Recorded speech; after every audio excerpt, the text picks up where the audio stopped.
ጾሙ ማለት ሰውነታችሁን አዘጋጁ ነው።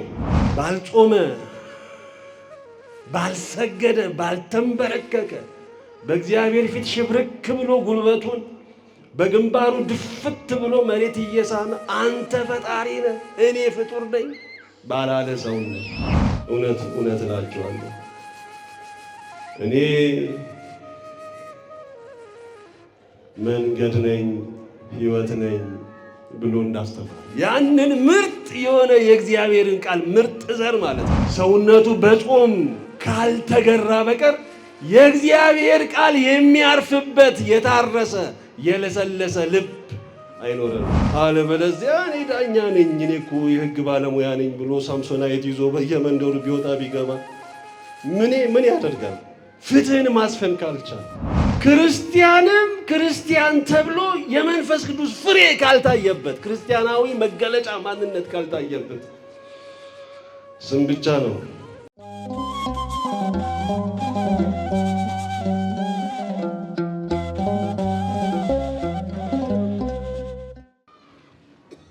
በስመ አብ ወወልድ ወመንፈስ ቅዱስ አሐዱ አምላክ አሜን።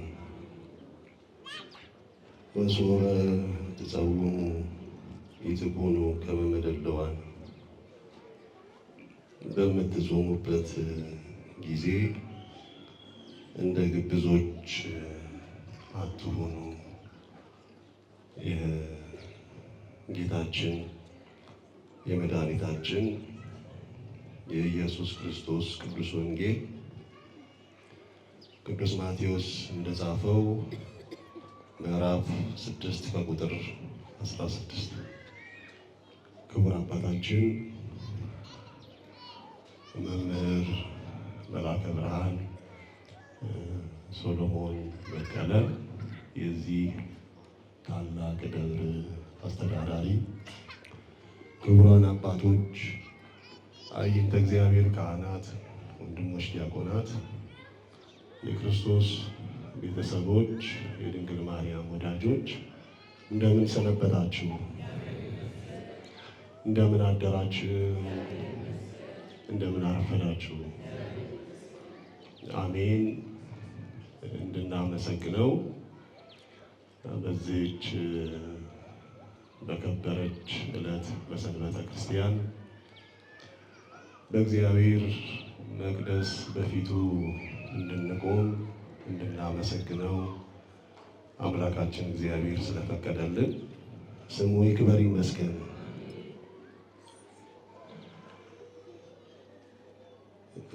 በምትጾሙበት ጊዜ እንደ ግብዞች አትሁኑ።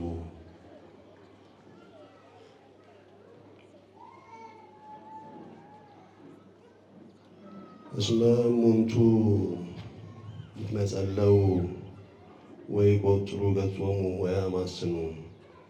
እነዚያ ፊታቸውን አተውልገው ግንባራቸውን ቋጥረው ሰውነታቸውን ለውጠው ይታያሉና። ከመ ያእምር ሰብእ ከመ ጾሙ፣ እንደ ጾሙ ሰው ያውቅላቸው ዘንድ። አማነ ብለክሙ ነስኡ እሴቶሙ፣ ነስኡ እውነት እላችኋለሁ እነርሱ ግን ዋጋቸውን አጡ ብዬ በእውነት እነግራችኋለሁ። ስለ ቅዱስ ቃሉ የአምላካችን የእግዚአብሔር ስም የተመሰገነ ይሁን። እንኳን አምላካችን እግዚአብሔር የዚህን የ2018 ዓመተ ምሕረትን ጾመ ሁዳዴን ለመሳተፍ ከጾሙ በረከት ለመካፈል አደረሰን አደረሳችሁ። ይህ ወቅት አባቶቻችን እንዳስተማሩን ቤተክርስቲያን እንደሰራችልን ስርዓት ቅድስና ሰውነትን ስለመቀደስ ራሳችንን ለእግዚአብሔር ቤተ መቅደስ ልናደርግ እንደሚገባ ስርዓቷ ያዘናል። ወንጌሉም የሚያስታውሰን እርሱ ነው። በዚህ ምዕራፍ መድኃኒታችን ስለ ጸሎት አስተምሯል። በምትጸልዩበትን ጊዜ እንዲህ ብላችሁ ጸልዩ ብሎ ስለ ምጽዋት አስተምሯል። ስትመጸውቱ ቀኝ እጃችሁ ሲመጸውት ግራችሁ አይ እያለ አስተምሯል። በመጨረሻ በምትጾሙበትም ጊዜ ብሎ የጾም አስፈላጊነቱ የሚነሳ ጥያቄ ውስጥ የሚገባ አይደለም። እንዴት ነው የምንጾመው ነው።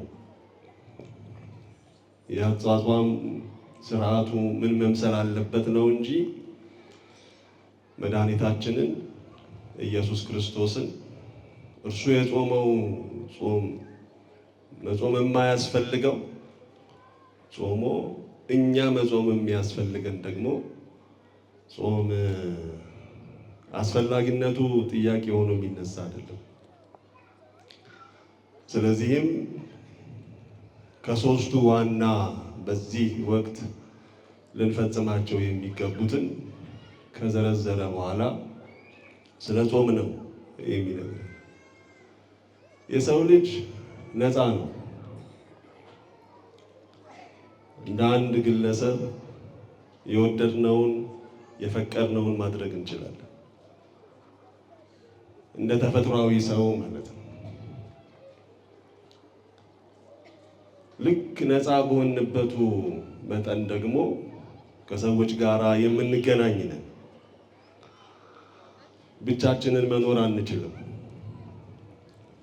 በቤተሰብ ውስጥ እናት፣ አባት፣ እህት፣ ወንድም የቤተሰብ አካላት አሉ። በማህበረሰብ ውስጥ አብረውን የሚወጡ የሚገቡ በኑሮ የሚጋሩን ሰዎች አሉ። በስራ ቦታም እንደኛው ለስራ የተሰማሩ የስራ ባልደረቦቻችን አሉ። በየትኛውም የህይወት መስመር ውስጥ ከሰዎች ጋር ነው የምንኖረው። እኔ ለእኔ ይሄ ያስፈልገኛል፣ ይሄ ይገባኛል በምንለው ልክ እኔም ይሄ ያስፈልገኛል የሚሉ ሰዎች አጠገባችን አሉ። የራሳችንን ስም፣ የራሳችንን ባህል፣ የራሳችንን ታሪክ፣ የራሳችንን ጥቅምና ክብር በምናስበው ልክ አጠገባችን እንደዛው የሚያስቡ የሚፈልጉ ወገኖች በዙሪያችን አሉ።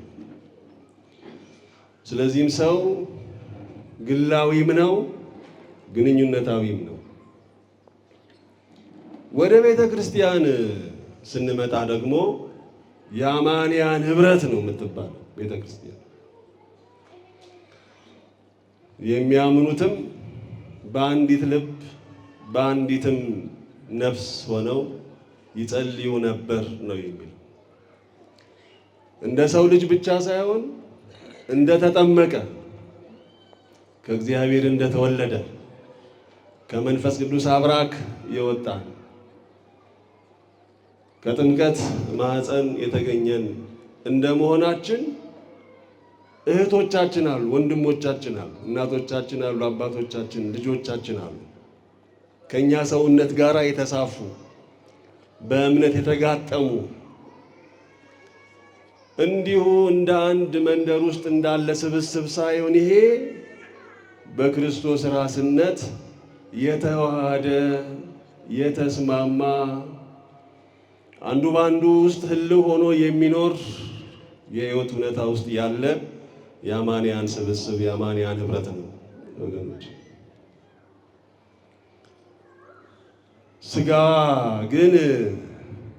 ስጋ ደካማ ነው። ከዚህ ከምድር አፈር የተገኘ ስለሆነ ወደ አፈር ይመለሳል፣ አይለቀውም። ቀስቅሰን አውጥተን አራክፈን አጥበን ካጸዳነው በኋላ ተመልሶ እንደገና ይወድቅና ካፈሩ ይላወሳል። መልሶ እንደገና ያድፋል፣ ይቆሽሻል። እንደው ልብሳችንን መሬት ላይ ጣል አድርገነው ስናነሳው አብረን ከልብሱ ጋር የምናነሳው አብሮ ቆሻሻ አለ፣ ሳር አለ፣ ድንጋይ አለ፣ ቅጠል አለ፣ እንደወደቀበት ጭቃ መጠን ማለት ነው። አፈር ከሆነ አፈሩን ይዞ ይነሳል። ጭቃ ላይ ደግሞ ከሆነ እንዳለ ጭቃውን ይዞ ይነሳል የወደቀው ልብሳችን። ከምድር አፈር የተገኘን ስለሆነ ወደ አፈር ያዘነብላል፣ ይጎትተናል፣ ወደ ተገኘንበቱ ይስበናል። ያንን አፈር ያንን ጭቃ ይዞ በተነሳ ሰውነት ከሰዎች ጋር የሚኖረን ንግግር ይበላሻል። አፈሩ ራሱ አእምሯችንን ያበላሸዋል። ስንናገርም ንግግራችንን ያረክሰዋል።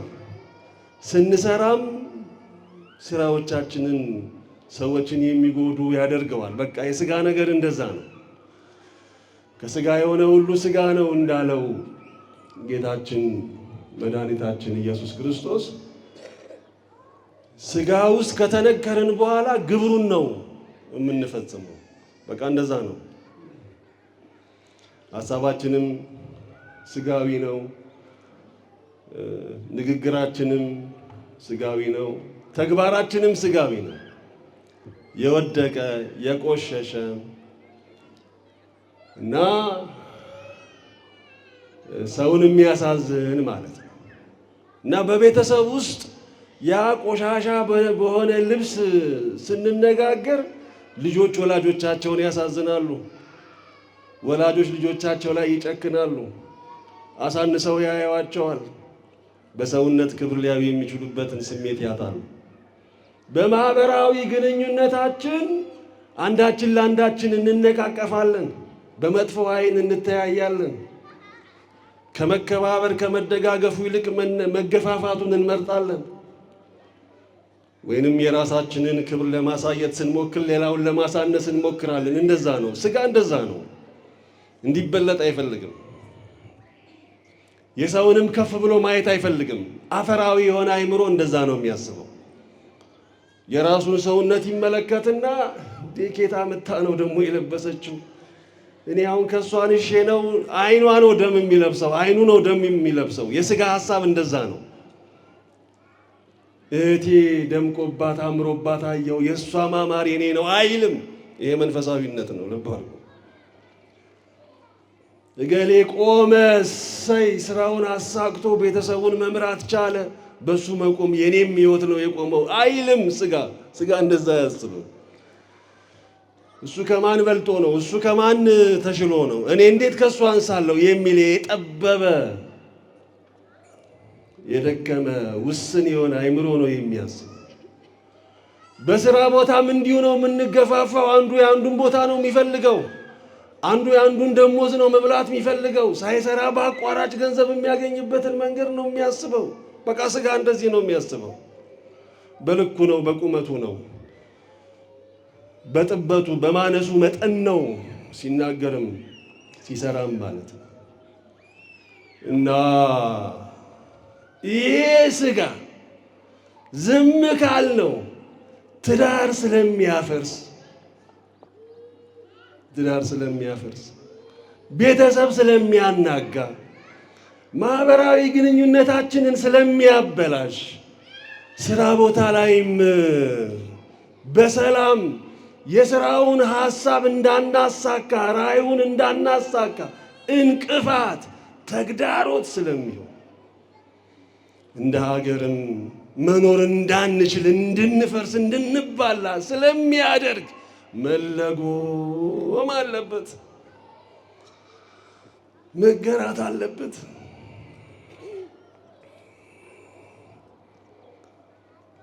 መቀጣት አለበት፣ መሰብሰብ አለበት። ሥጋ ማለት ልክ እንደ ሕፃን ልጅ ነው። ሕፃን ልጅ ይዛችሁ ከለቀቃችሁት ገደል ነው የሚገባው። ሰው ሊሰርቀው ይችላል፣ መኪና ሊገጨው ይችላል። በቃ ከእጃችሁ ካመለጠ ምን እንደሚያገኘው አይተም። ሥጋንም ዝም ካላችሁት ይራገጣል። ዝም ካላችሁት አልፎ ሄዶ ይዛለፋል፣ ይሰድባል። ዝም ካላችሁት ሄዶ ቤተሰብ፣ ማህበረሰብ ያፈርሳል። እና አሁን የትዳር ሕይወት አሁን የፈረሰበት ዘመን ነው። ከሚጋቡቱ ይልቅ የሚፋቱቱ ይበዛሉ። የተጋቡትም በጭቅጭቅ በንትርክ ነው ያሉት። ማህበራዊ ግንኙነታችን እንደፈረሰ፣ ኧረ እንደ ሀገር ፈረስን ስንል ስጋ ገዝፎ እኮ ነው፣ ሌላ ምንም አይደለም። ስጋ ገዝፎ ባገኘው ልክ እየጋለበ በወጣበት ልክ የሚፈጥረውም ችግር የዛኑ ያህል ከፍ እያለ ስለመጣ ነው ወገኖች፣ ሌላ አይደለም። እና እኛ እህቶቼ፣ ወንድሞች፣ እናቶች፣ አባቶች እኛ መንፈሳውያን ነን።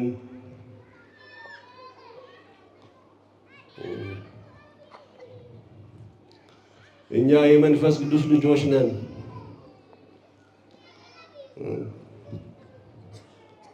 እኛ ከጥምቀት ገንዳ ከማህፀነ ዮርዳኖስ የወጣን የእግዚአብሔር ልጆች ነን። ልብ አድርጉ፣ የእግዚአብሔር ልጆች። አባታችን ሆይ እያለን የምንጠራው በሰማይ አባት ያለን የሰማያዊ አባታችን ልጆች፣ ሰማያውያን መንፈሳውያን ነን እና ለመንፈሳውያን ሰዎች መንፈሳዊ አእምሮ ያስፈልጋል። እኛ ሐዋርያው ቅዱስ ጳውሎስ የክርስቶስ አእምሮ አለን ይላል። የሚገርም እኮ ስንናገርም እንደ ጌታችን እንደ መድኃኒታችን እንደ ኢየሱስ ክርስቶስ ነው። ትሑት ነው። አንደበቱ ልዝብ ነው። ንግግሩ ሕይወት ነው። ቃሉ ትምህርቱ የተሰበረን የሚጠግን ነው። ቆሻሻችንን የሚያራግፍ ነው። የሚያድን ሕይወት ነው የጌታችን። ስራው ማዳን ነው። ድውያንን መፈወስ ነው። ለምጻሙን ማንጻት ነው። ዓለምን ማዳን ነው። ወገኖች የማን ልጆች ነን? የመንፈስ ቅዱስ ልጆች ነን። የማን ልጆች ነን? አይሰማኝም። የማን ልጆች ነን? የመንፈስ ቅዱስ የእግዚአብሔር ልጆች ነን እና የሰማያዊ የአምላካችን የእግዚአብሔር የመንፈስ ቅዱስ ልጆች ሆነን ሰማያውያን ተብለን ስጋ ታች መንደር ቆሻሻ ውስጥ ጭቃ ውስጥ ምን እናደርጋለን? አይመጥነንም። የኛ መገለጫ አይደለም። የኛ ልብስ አይደለም። የኛ ማንነት አይደለም። ለዚህ ነው መድኃኒታችን ጹሙ።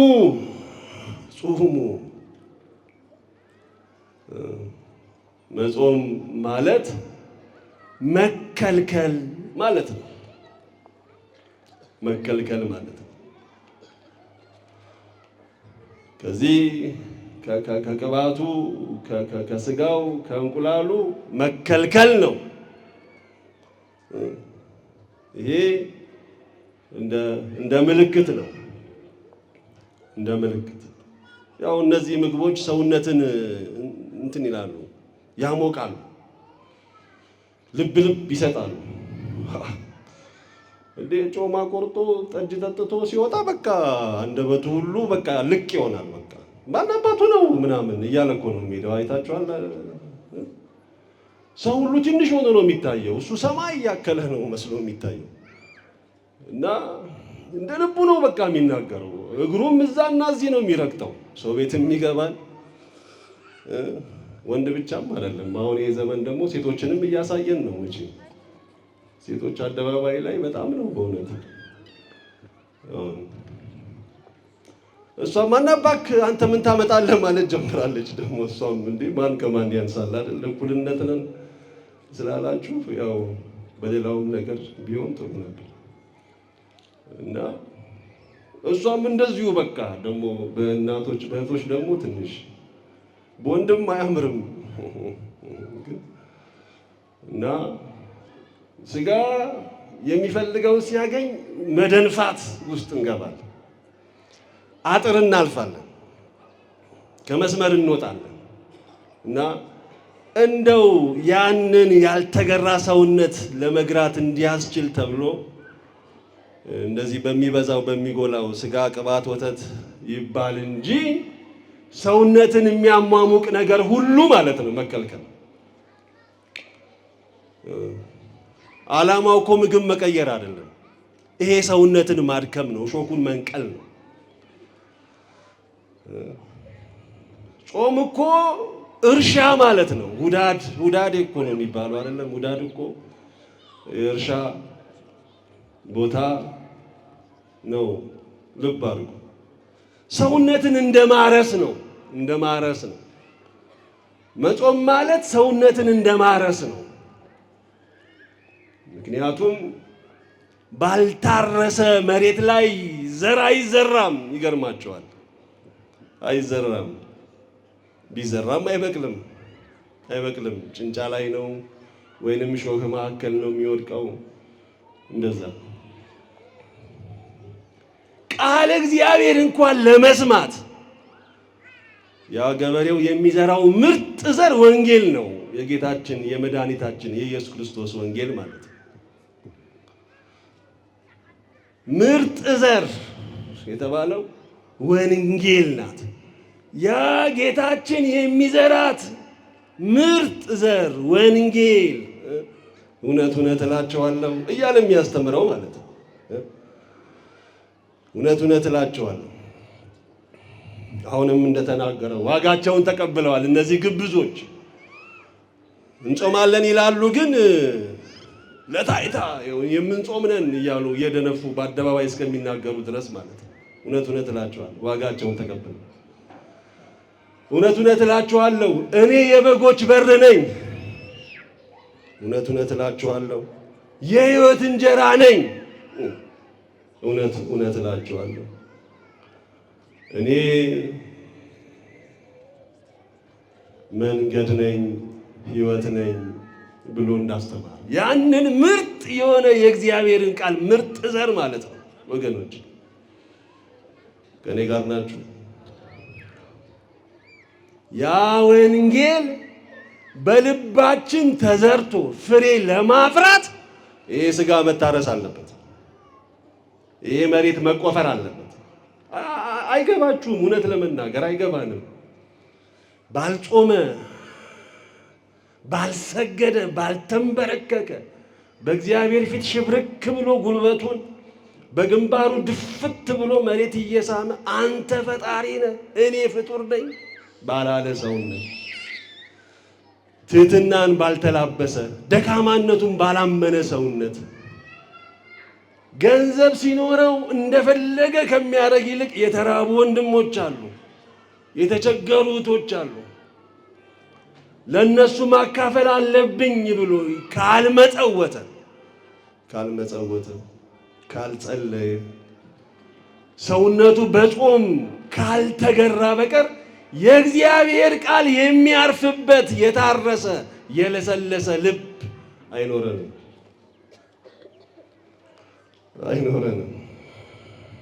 እና መጾም ገና መዘጋጀት እኮ ማለት ነው። ጾሙ ማለት ሰውነታችሁን አዘጋጁ ነው። አዘጋጁ ለምን? ለሚዘራው የእግዚአብሔር ቃል ራሳችሁን አዘጋጁ። ከዛ የእግዚአብሔር ቃል በታረሰ በለሰለሰ መሬት ላይ ሲዘራ ያ ዘር ፍሬ እንደሚያፈራ ልምላሜ፣ አበባ፣ ፍሬ እንደሚገኝበት ሕይወታችሁ ይለመልማል፣ ቤታችሁ ይለመልማል። አበባ ፍቅር ይሞላዋል።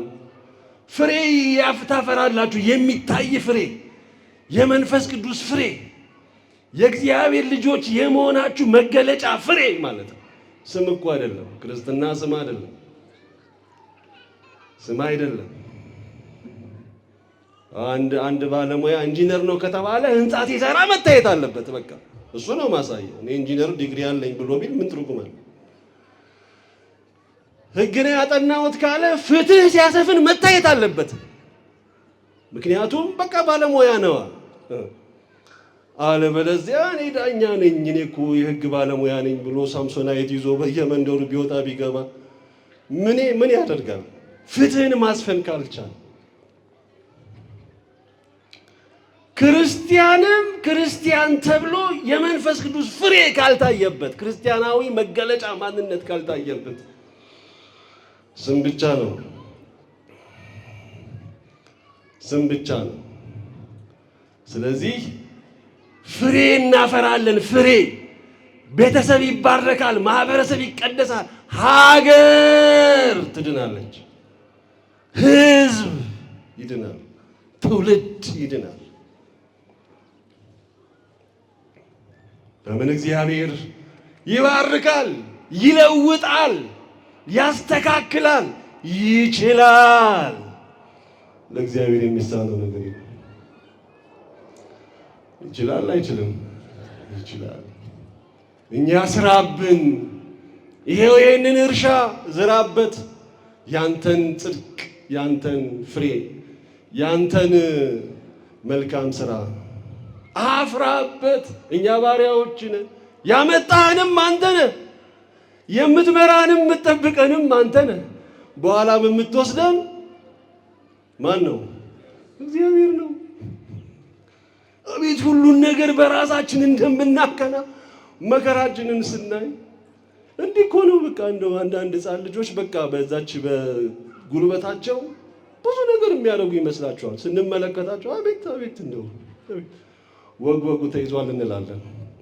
እንዲህ ቁልቁል እያየናቸው እነሱ እግራቸው የበረታ በቃ ትልቅ ሰው የሆኑ ይመስል ተው ልጄ ትሰበራለህ። አይሰማም ትወድቃለህ። እንደው እንቅፋት ይመታ ቤት በኩል ኳ ሲያደርገው ይሄው ነግሬ ነበር አልሰማልከኝ። እንደዛች እኮ ነን አሁን እኛም በእግዚአብሔር ዓይን አቤት የሰው ልጅ ጥጋቡ አቤት ይላል መድኃኒዓለም ከላይ ሆኖ አቤት ስናብጥ ስንዘል ምን ብለን በቃ እንደው በቃ እንደው ሄደን ግን ትርፍስ ማለታችን ላይ ቀር ማለት ነው። እጅ እግር ተይዞ የአልጋ ቁራኛ በደዌ ዳኛ ተይዘ ማርያም ነው መድኃኒዓለም ማለታችን ላይ ቀር መስሎሽ ሂድ። አሁን እኮ አትብሉ ሂድ ብላ ጨፍር፣ የፈለግከውን ሁን፣ ፍሬውን ስታገኘው ትመጣለህ።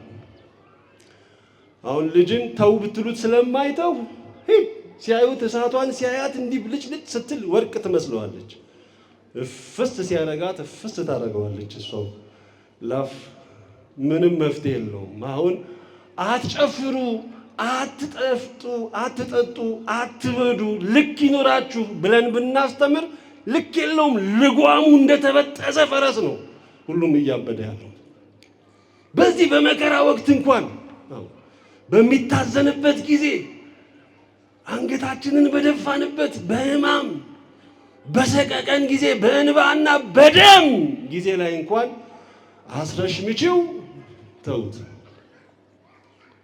መከራ ያለብን አንመስልም። በየዳንኪራው ቤት ያለው ሂድ የምትሆነውን ሁን፣ ፍሬውን ታገኘዋለህ። ለምን? ስጋ ቢዘል የትም አይደርስም ወገኖች። እና ይሄ ጾም ማለት ሰውነትን ለማረስ ነው። ገና አሁን እኮ እያንዳንዳችሁ የምትቆርቡበት ሰዓት መሆን ነበረበት። በዚህች በጾመ ሁዳዴ በሳምንቷ እሁድ እኔ ለቅድስት ነው የምጾመው፣ እኔ ለምኩራብ ነው፣ እኔ ለኒቆዲሞስ ነው እያላችሁ ተራ እየገባችሁ የምትቆርቡበት ነው። ፍሬ የምታፈሩበት ማለት ነው። መሬቱ ታርሶ ዘሩ ተዘርቶ ፍሬ የሚታይበት ማለት ነው። ለዛ ለፍሬ ስላልደረሰ መሬቱ ይታረስ ነው የምትለው ቤተክርስቲያን።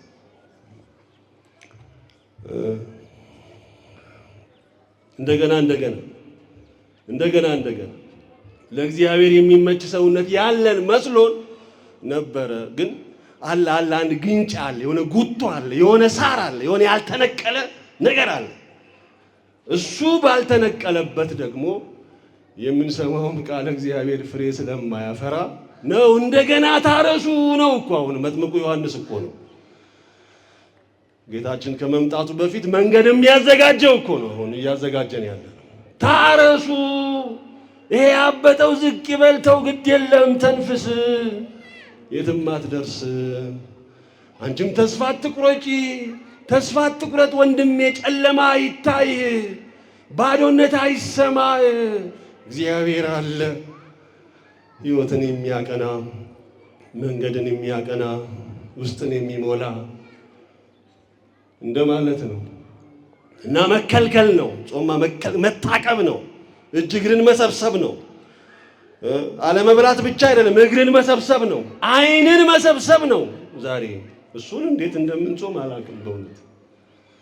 እዚህ ሞባይል ላይ ይሄ ማህበራዊ ሚዲያ መከልከል ነው፣ መታቀብ ነው። ዮሐንስ አፈወርቅ አንደበትን ከምግብ ከቅባት ከልክለህ ሰውን ከመብላት በህሊና ከመዘሙት ካላረፍክ ምኑን ጾምከው ይላል። ምኑን ጾም ነው? ምግብ ትቼ ሰው ማማት ከጀመርኩኝ ምንም ቆዛው ነን። ምግብ እንቁላል እኮ ስጋ በራሱ እኮ ርኩስ ሆኖ እኮ አይደለም። ሌላው ምግብ እኮ ቅዱስ ሆኖ እኮ አይደለም። ሲፈታ ሄደን እዛው ላይ አይደለም የምንወርቀው። ርኩስ ሆኖ እኮ አይደለም። ሐሳቡ ታቀብ ነው፣ አትራገጥ ነው። ለብቻ በራስ ማንነት ብቻ አትኑር። አጠገብ ያሉ ሰዎችን ተመልከት ነው። ያስፈልጉሃል። እነሱም መከበር እንዳለባቸው ያስባሉ። ለራስህ ስታስብ እነሱም እንደሚያስፈልጋቸው ወቅ እኔ ነኝ ባልክበቱ ልክ ደግሞ ከነሱ ጋር አብሮ መኖር ግንኙነታዊነቱ ህብረታዊነቱ ደግሞ የህይወት እውነታ ነው። የህይወት እውነታ ነው። ስለዚህ ያንን ከማድረግ ለመቆጠብ ነው እና ሌላም ምግብም እንኳን ቢሆን ልብ የሚነፋ መሆን የለበትም ነው።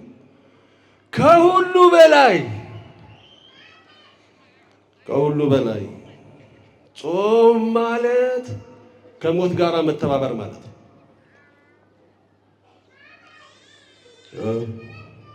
ጾም ማለት ሞትን ማቅረብ ማለት ነው። የሞት አካባቢ ላይ መዛመድ መቃረብ ማለት ነው። ጥሩ እኮ ነው። ይገርማቸዋል። ሞትን የሚያህል እኮ ወንድም ወዳጅ የለም። እውነት ውሸት? እውነት ውሸት? ከልባችሁ መልሱ። ያው እምቢ እናታችን እህታቸውን ነው በጭንቅላታቸው በፍጹም አሉ። አሁን ከናካቴው ሳንበላ ስንቀርብ ሰውነታችን እየደከመ ይመጣና ከዛስ እንሞታለን። አይደለም? ስጋችንን የሚያኖራት ምግብ ነው። ምግብ ከከለከልነው ደግሞ እንሞታለን ማለት ነው። አንበላም ማለት እንጾማለን ማለት ከሞት ጋራ መተባበር ማለት እኮ ወደ ሞት የሚወስድን መንገድ ማየት ማሽተት ማለት እኮ ነው። የሞት ጠረን መጋራት ማለት ነው። ይገርማችኋል። ሕይወትን በሞት አይን ስትመለከቱት እንዴት ደስ ይላል መሰላችሁ። በእኖራለሁ ሳይሆን በእሞታለሁ እያሰባችሁ ተመላለሱ። በእኖራለሁ ያው በቃ መንገዱ ክፍት ነው፣ ሰፊም ነው፣ እንደ ልብ የሚያራምደው እንደ ልብ የሚያናግረው ማለት ነው። እኖራለሁ እኮ ነው የሁሉ መባላት የሁሉ መናቆር። እኖራለሁ አንተን እየገዛሁህ አንተ እየተገዛኸኝ ትኖራለህ ነው። እሞታለሁማ ከሆነ አሁን እንደው ነገ ነው። ዓለም የሚያልፈው አሁን የደብረ ዘይት ዕለት ነው ብላ ቤተ ክርስቲያን በአዋጅ አስረግጣ ብትናገር መቼም እንደዛ ይመስለኛል ሳስበው። ሁላችሁም የንስሐ አባታችሁን ፍለጋ ነው የምትጀምሩት አይደለም? እንደው ሳልሞት እንደው መቼም በደለኛ ነኝ፣ ኃጢአተኛ ነኝ፣ በእግዚአብሔር ፊት መቼም ልንቆም ነው፣ እንደው የንስሐ አባታችን እንደው ይፍቱኝ እያልን ቀኑና ለመቀበል ነው የምንሰለፈው። እውነት ውሸት? እዚህ ሞት ንስሐን ያስታውሳል ማለት ነው። ሞት መናዘዝን ያስታውሳል ማለት ነው። ሞት ከእግዚአብሔር ጋር መታረቅን ያስታውሳል ማለት ነው። እኖራለሁ በደልን ያመጣል፣ እሞታለሁ ይቅር በለኝን ያመጣል። እና መጾም ማለት ሟችነትን ማስታወስ ማለት ነው። መጾም ማለት ሰውነትን ከሞት ጋር ማላመድ ማለት ነው። ያው እኛ እኮ አሁን ነገሮች አዲስ ሆኖብን ነው እንጂ እኮ ከኔ ጋር ናችሁ። ከጌታችን ጋር እሱ ሲቀበር አብረን ተጠመቅንና ከእርሱ ጋር ተቀበርን። እርሱ ከውሃ እርሱ ከመቃብር እንደተነሳ እኛ ከውሃ ወጣን። ለስጋ ሞተን ለመንፈስ ቅዱስ ተወለድን። ከዛ ጊዜ ጀምሮ እኮ ስጋችን ሞቷል። ሐዋርያው ቅዱስ ጳውሎስ የክርስቶስ የሆኑቱ ስጋን ከነምኞቱ ከነመሻቱ ሰቀሉ። ተሰቅሏል እኮ የስጋችን ከተሰቀለው ክርስቶስ ጋር ተሰቅሎ ከተነሳው ክርስቶስ ጋር ተነስተናል። አዲስ ሕይወት፣ አዲስ ህልውና፣ አዲስ ማንነት፣ አዲስ ስም ወለተ ገሌ ገብረ ገሌ። ከሞትን ቆይተናል። ከኔ ጋር ናችሁ? ከሞትን ቆይተናል። እኔ ዛሬ ልንገራችሁ መሞታችሁ ሞተናል። የክርስቶስ ነን ስንል የዓለም መሆናችን አብቅቶ የእግዚአብሔር ነን ስንል የሥጋ መሆናችንን ትተናል። መንፈሳዊያን ነን የክርስቶስ ነን ስንል መንደራዊነትን፣ ጥበትን፣ ቁሳዊነትን፣ ሥጋዊነትን አራግፈናል። አሁን ከታጠብን በኋላ ተመልሰን ጭቃ ውስጥ ገብተን ነው አሁን እሱን ለማራገፍ መከራችንን የምናየው። እና የተቀደሰውን ያንን ሰውነታችንን ስላልጠበቅነው በዛ ስላላደግን ዓለም ተቀብላ መንደር በምትፈልገው መንገድ መርታ ጋልባ ነርታን እዚህ ላይ ያደረሰችን እንጂ እኛማ እንጂ የክርስቶስ ልጆች ንጹሐን ቅዱሳን ማለት ክርስቲያን ለማጠቃለል ልብ አድርጉ። የምንኖራቸው 3 ቀናት ብቻ ናቸው። 3ቱ ቀናት ዕለተ ዓርብ፣ ዕለተ ቀዳሚት፣ ዕለተ እሑድ ናቸው የኛ የክርስቲያኖች ቀናት። ከዚያች ከጥምቀታችን ቀን ጀምሮ በሥጋ እስከምናርፍበት ዕለት ድረስ የምንኖረው ዕለተ ዓርብ ነው። ከኔ ጋር ናችሁ? ዕለተ ዓርብ ነው የምንኖረው። ትጠላላችሁ፣ ትሰደዳላችሁ፣ ትገረፋላችሁ፣ ትገደላላችሁ። ስለ ስሜ ብዙ ዋጋ ትከፍላላችሁ። እርሱን እናምናለን ካለን በንጹሑ በክርስቶስ ምንም ባልበደለው ዓለምን ባዳነው ላይ ዓለም በዚህን ያህል ልክ ከጨከነች እኛ በደለኞቹንማ እኛ ደካማዎቹንማ እንዴት እንደምታሰቃየን አስቡት። እና የእሱን ዕለት ነው የምንኖረው። ሕይወታችን አንተ ነህ። መንገድህ መንገዳችን ነው። ጎልጎታ ነው ውሏችን፣ ቀራንዮ ነው ቤታችን። መስቀል ነው ሕይወታችን፣ መከራ ነው መንገዳችን። እና በዚያች በዕለተ ቀዳሚት ስዑር ጌታችን ሰውነቱ በመቃብር እንደቆየው እኛም እስከ ትንሣኤ ዘጉባኤ ድረስ በመቃብር የምንቆይ ነን። በዕለተ እሑድ እንደተነሳ እኛም እንነሳለን። ስለዚህም መንፈሳዊ ቤት ለመሆን ተሰሩ እንዳለው ሐዋርያው ቅዱስ ጳውሎስ ነገ ንስሐ ገብተን ቅዱስ ሥጋውን ክቡር ደሙን ተቀብለን የጽድቅ ፍሬ የመንፈስ ቅዱስ ፍሬ በቤታችን፣ በማህበራዊ ሕይወታችን፣ በሥራ ቦታችን፣ እንደ ሀገር ባለው ማንነታችን ማፍራት እንድንችል ይህ ሥጋ መገራት መለጎም ያለበት ስለሆነ ነው ጌታችን ስትጾሙ እንደ ግብዞች አትሆኑ ብሎ ያስተማረን። ይሄን ለማስታወስ ነው። የእግዚአብሔር ቸርነት፣ የድንግል ምልጃ፣ የቅዱሳን ጸሎት ከሁላችን ጋር ይሁን።